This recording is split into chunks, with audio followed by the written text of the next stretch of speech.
Hi, I'm Charles Galda, President of Vision New England, and your host for the Church in Action program, where we talk with New England leaders about the imperative to make disciples, do justice, foster unity, and share Jesus to transform New England. Today, I've got a special friend with me. Jahdiel Perez is a professor at Villanova University, but you'll hear about his New England connection. But his home church is Harvest Ministries in Weymouth, Mass. That's where he grew up. He's got a BA from UMass, an MDiv from Harvard. He's completing his Doctor of Philosophy at Oxford, where he was the president of the C.S. Lewis Society. And that's really the focus of our episode. But we're going to start talking about some other stuff first. But Jahdiel, thanks so much for being with us. I'm very happy to be here. Thanks, Charles, for inviting me on this program. And so can you maybe connect those dots? So tell a little bit about your background and your New England connection, if you would, please. Yeah. So my father felt like God was calling him to start a church in Boston, Massachusetts for Hispanic families. So he left Guatemala and started that church 2 years before I was born. So I was basically born and raised in the Boston area. I'm a PK, a pastor's kid. And for quite a long time, I would say I was like intellectually asleep. So I wasn't interested in big questions. My father had to try to pay me to read books. Like literally, he would take a very small book, maybe something like the size of this, a small book. He would put like $50 throughout it. And I would be able to like get the $20 every chapter, every other chapter. And it never worked. So even money couldn't motivate me. I didn't mention Jahdiel's father is the chairman of the board of Vision New England, and so he doesn't put money in books for me, Jahdiel. How do I get into that plan? Yeah, this is one of the strategies that I tried to motivate me intellectually, but I was very apathetic. It just wasn't. My mind wasn't really turned on to anything until I was roughly 19 years old. And I went to go live in Guadalajara, Mexico with my uncle. And I went there just to practice my Spanish. And I went to his personal library and picked up this random book, which happened to be a Spanish translation of Mere Christianity by C.S. Lewis. And that was the spark for me that God used to kind of ignite my mind. And it had to do something with the structure of the text, which to me was very back and forward, like which mirrored my favorite game growing up, which was chess. And this idea, I felt like God was inviting me to play this game, this intellectual game that I love. I love chess. I'm decent, good at chess. What if I could love this? And that was what God used to wake me up to create a passion for reading, for education, for philosophy, theology, apologetics. And I remember looking at the back of the text and it's saying, oh, this author went to a place called Oxford. I had no idea where that was. And I remember calling my dad and saying, Dad, I want to go to Oxford. And because I had a horrible academic track record, he kind of laughed a little bit and said, maybe one day, but not immediately. You have to do a lot of groundwork to get there. But as the Lord would have it, years later, after doing my undergraduate, my master's degree, he opened the doors to go to Oxford and to study C.S. Lewis. And it's just been a dream come true. God has been very faithful. And I was able to be a tour guide at his home, to visit the colleges where he taught, just to really be immersed in his life world, in that culture. So that's how I connect the two dots of growing up in Boston and being drawn to C.S. Lewis. And you said, and so you picked up a random book, maybe in retrospect, not so random. Yeah, it was definitely, I think, providence, right? God drawing me. But it was just, he had so many books. I just reached out, grabbed one, and it happened to be, Mere Christianity. And that was the start of a whole new journey with me. And then that led you to Oxford. And so you lived there for a few years, if I remember right. That's correct. So my wife and I lived there for about 3 years, and then the pandemic really kicked up. So we moved back home to Boston, and just to finalize my research here at home.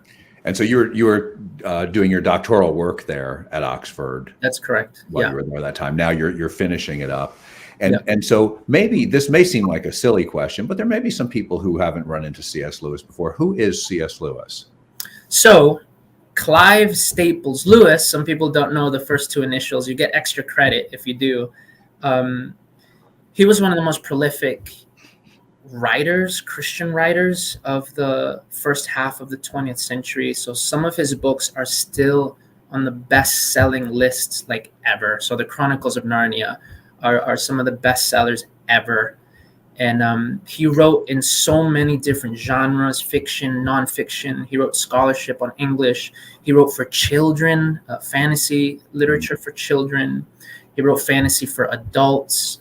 He was an apologist, someone who tried to articulate and defend the faith in a way that married imagination and reason. So some people are good at one, but not the other. Some people are very logical, very rational, very philosophical, and others are very imaginative and creative. What was so special about Lewis is that God gave him both of those abilities.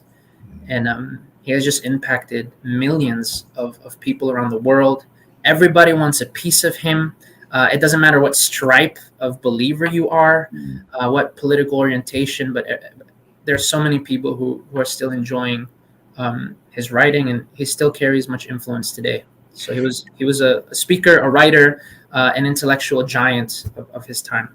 It's a really good point you make in that, Narnia is such a creative fantasy world, and even the Screw Tape Letters I think of that way, which I just think is brilliant. But Mere Christianity is not something you expect from somebody who wrote something like Narnia. That's correct. Yeah, you could read something like the Screw Tape Letters and then the Abolition of Man, and not tie them together, but it all came from the same mind. And what's really beautiful about him, his close friend Owen Barfield said that Lewis's vision permeated everything he wrote. So if you read one thing, in that one thing, his entire vision was contained. So anything that you wrote, anything that you read about him, whether it was fiction or nonfiction, it's all coming from the same mind, the same vision, which is a really beautiful and unique thing. And now we talk. I've mentioned. I want to go back to them a little bit. But Mere Christianity, Narnia, Screw Tape. Are those the good primer? If somebody's not read C.S. Lewis and is listening and saying, "Hey, what's the right starting place?" Where would you have them start? I would ask first what genres they're most interested in. So I highly recommend the Chronicles of Narnia for anybody at any age. I mean, they're so good. He wrote them using a children's form, but he believed that no matter what age, you should be able to enjoy that form of fantasy. So I would say if you're into fiction, I'd say start with the Chronicles of Narnia. If you want nonfiction, I would definitely say Mere Christianity is a good place to start.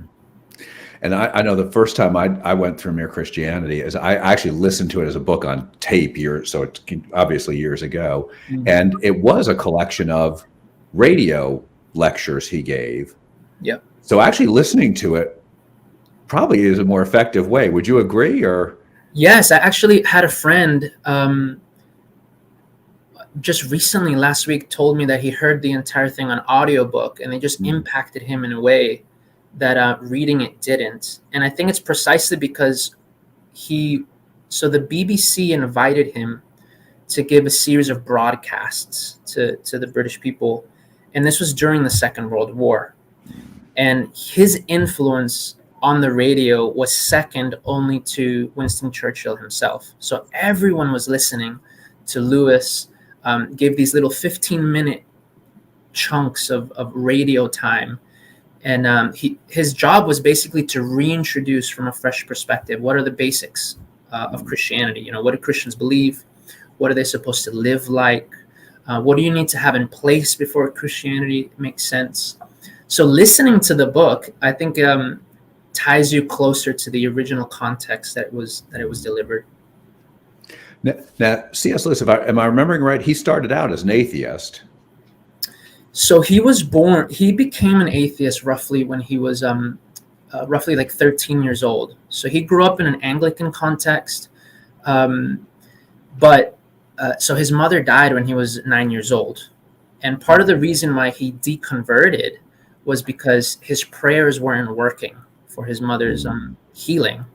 So the death of his mom really affected him. If you read his autobiography, Surprised by Joy, he says that he felt like all his sense of happiness and security just sunk like the continent of Atlantis, he says, never to be found again.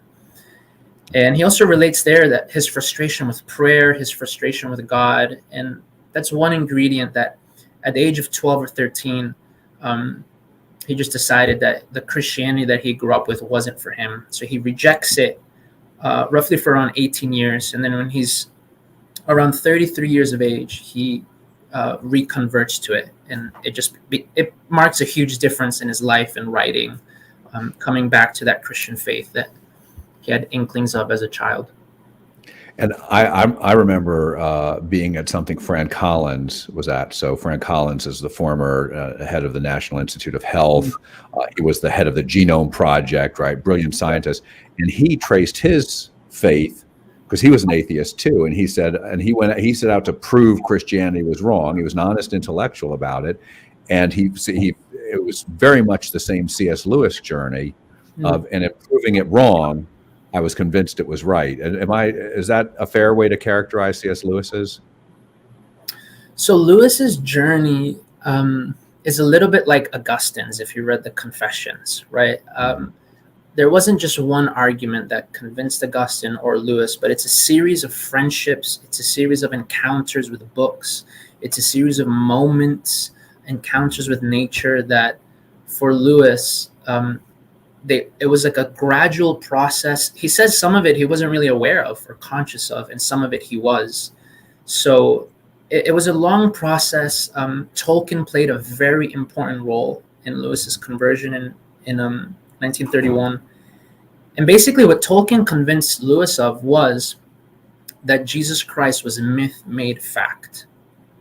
And this idea like transformed Lewis's mind, because Tolkien said to Lewis, look, Lewis, when you read the pagan myths, when you read Balder, Osiris, when you read all these things and you see this theme of a dying and rising God, you're very moved. It grips you. It touches you very profoundly. But why is it that the same doesn't happen when you read Jesus? And Tolkien was a very devout Catholic his whole life. And Tolkien said, look, Jesus is like those myths with this one important exception, that it really happened. It really happened in history. God came into human history, became one of us, really died, really resurrected. So he's all the myths that you love, Lewis, made historical fact. And this idea was one of the central ideas that really opened the door to Christianity for Lewis. So it's a plethora of things. Some of it was arguments, some of it was insights from his friends. And he says he can't really pinpoint a moment when he said, okay, I'm a Christian now. He says he just took this ride with his brother. His brother had this kind of motorcycle with a little, a side place for him to sit in. And they were headed to the zoo. And he says, when I went to ride with my brother, I didn't believe in Jesus Christ. And then when I arrived at the zoo, I did, and it's a provocative way of saying how gradual and mysterious that process of conversion sometimes is and was in his personal life. And seems to be more and more the story we hear today too. It's less and less what we might have expected 70 years ago of you present the truth of the gospel to me, I make a decision now. It is more of this process journey, maybe because we don't start at a common biblical point anymore, but it does seem like that's more the more common thing we say. Yeah. So what's your favorite C.S. Lewis book? My official answer is the one that I read most recently. So it might be a cop-out. But he is such a good writer. Yeah. That whatever I read will captivate me for that moment or season until I read something else that he wrote. So for instance, I just read and taught on The Weight of Glory this morning to some of my students in Villanova. And it's such a powerful sermon that I think, at least for the next few hours, I'm like, this is the best. This is my favorite, And then next week, if I pick up one of the Chronicles of Narnia, I'll just fall in love with it all over again. But I think if I had to pick a kind of reliable classic that I keep coming back to, For me, it's the Screw Tape Letters. Mm.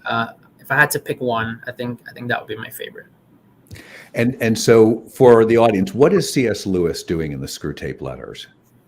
That's a very good question. So in the Screw Tape Letters, which he published in 1942, Lewis is trying to give, he calls the psychology of temptation from the other side. So from the demonic side.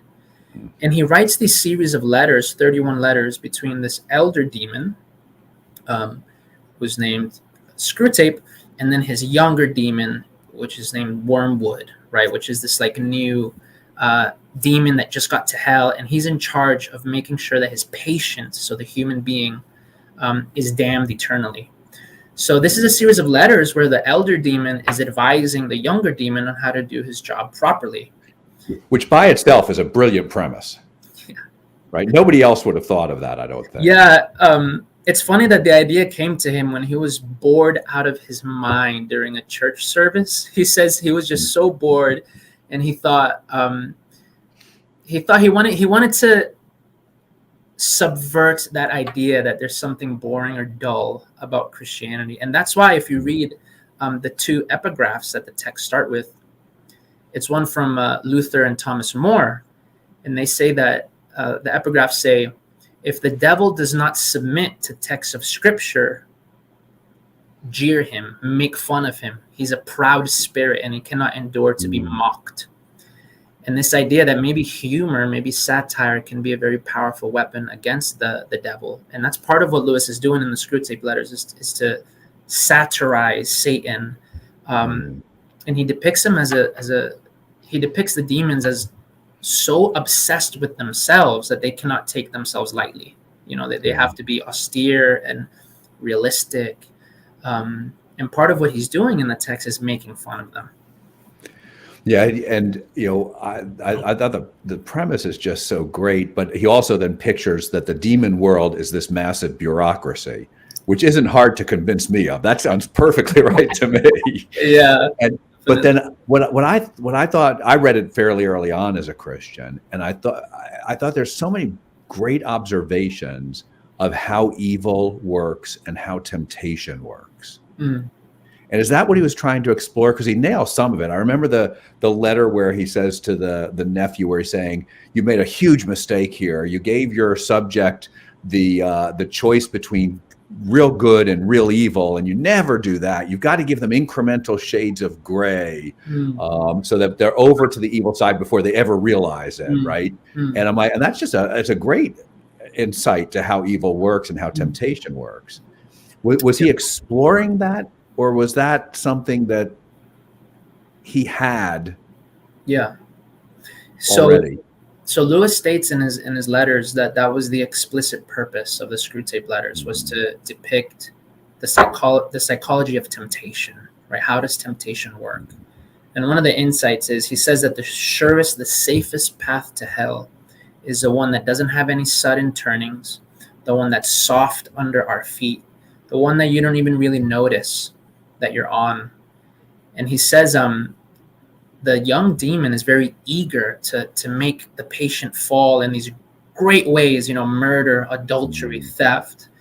And the older demon saying, look, he says, cards are no better than murder if cards can do the trick. And his idea is like, you just want these little tiny sins that their cumulative effect is to push the man away from the light and into the nothingness, right? So that the man, when he arrives to hell, he can look back on his life and say, I never did what I enjoyed, and I never did what I should. I always spent my life in this gray third area, which was just wasting time, but I never really even noticed this gradual path to perdition, to damnation. So I think that's one of the most powerful insights in the text. Are there some misconceptions about Lewis?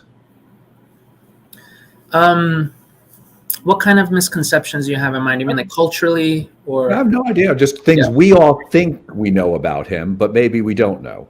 Yeah. So especially Americans, we're tempted to think that Lewis was like this. He behaved like a great evangelical, right? when in reality, and what do I mean by that? Someone that never drank or smoked. You know how scandalous that would be, Charles, if you were caught at a bar drinking? I mean, Right. that would be the scandal of the age, you know, or smoking. Lewis was an avid enjoyer of beer and wine, and he loved to smoke in his pipe with his friends like Tolkien. And that was something very normal. And when he had American students visit him, they were not expecting that.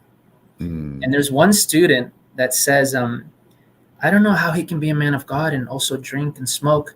But the parent of that student says, I'm convinced that that is a man of God, even though he does these things that, you know, that I wouldn't do.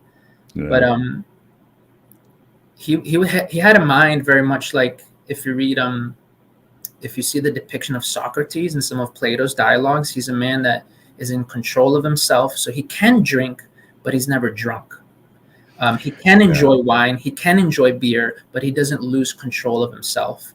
And that was C.S. Lewis very much. You know, he liked to have a merry time with his friends. And one of the things that we learned being tour guides for C.S. Lewis's home is that he didn't believe in ashtrays. So he had a smoking room where he would literally just smoke his pipe and pour the ashes on the rug.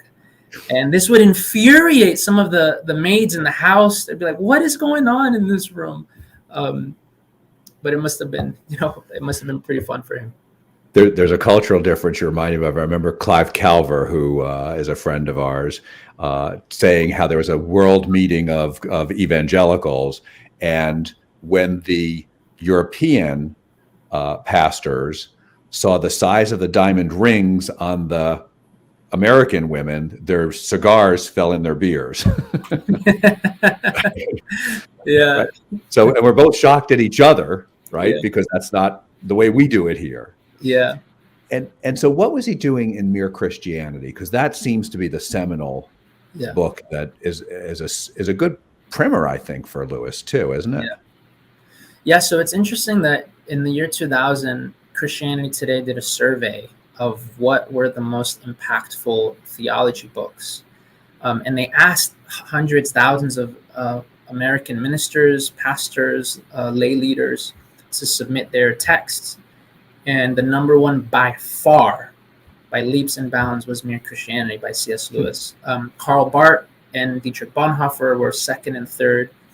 But Christianity Today actually had to ask readers to stop submitting C.S. Lewis. That's how impactful this text has been.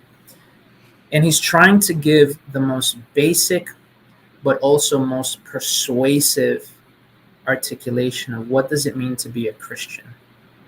What do you have to believe? What don't you have to believe? How should you live? And what can you hope for?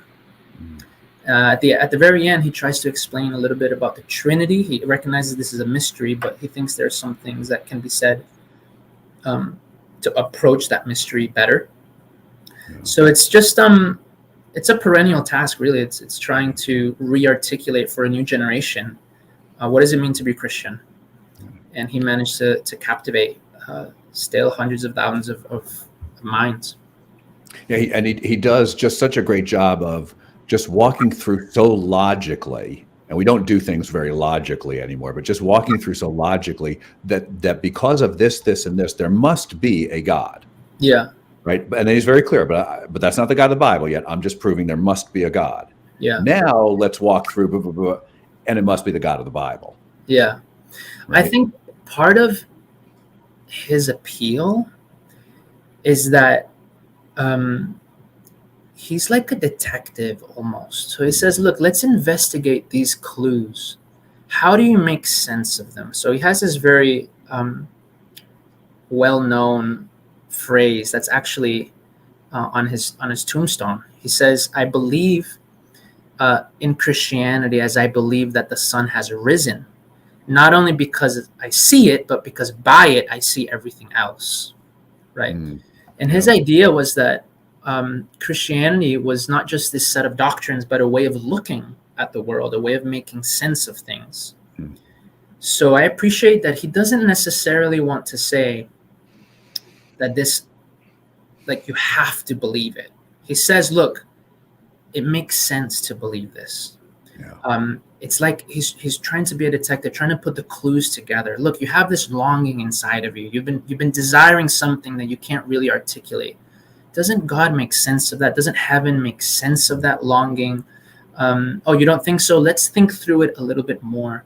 So he's trying to tease his readers with meaning, with transcendence, with God, and it's in The Weight of Glory. He says, "Do you think I'm trying to weave a spell?" He says, "Perhaps I am, but remember your fairy tale. Spells are used for breaking enchantments as well as inducing them." So I think part of what Lewis is trying to do in all of his texts is to weave the right spell. The spell of, and this is one of the older meanings of gospel, good spell. He's trying to weave a kind of spell over his readers where we can wake up from the coma that sin has us in. Yeah. So that's part of what I really appreciate about his writing and what he's trying to do there in Mere Christianity. Yeah, and I've been reading a lot by Dallas Willard lately, and he was making a similar point in what I was reading yesterday. He was saying too much of evangelicalism tries to teach you what to think, as opposed to let me share knowledge with you so that you can determine what makes the most sense about how you're going to live your life. Yeah. And that requires more thinking. And sometimes we just want to be told what to think because it's easier, but it's not. But it doesn't change what we believe then, right? Yeah. And so we've been doing a lot of work with leaders around New England and research, and what we've been hearing about what we've seen over the last 2 years, what we think God's exposed over the last couple of years, is there are so many people in the church who are biblically illiterate, consumers, partisans, and it's been so divisive. And we're not being transformed because we're not focused on disciple making. Now, this is a big thematic thing. This is in every church, every minister, right? But what would Lewis, so in our last couple of minutes, what would Lewis have to say to speak into that, the moment where we are? Yeah, that's a very good question. So Lewis had this very clear idea of what specifically God had called him to do, specifically. He knew Billy Graham. I mean, he met with some representatives from Billy Graham's ministry, but he knew he wasn't Billy Graham. He said, I can't just stand up at a church and give this appeal, come to Jesus moment. He says, I think that's absolutely necessary, but I am not ready or made to do that. He was kind of very introverted, actually. But he said the best strategy would be to have both. Somebody that goes in, knocks down the obstacles to faith, and then somebody who comes in and makes a strong appeal to the heart. So somebody that can deal with the head, somebody that can deal with the heart. And he had this idea of what specifically, God had called him to do, even if it put him at a disadvantage.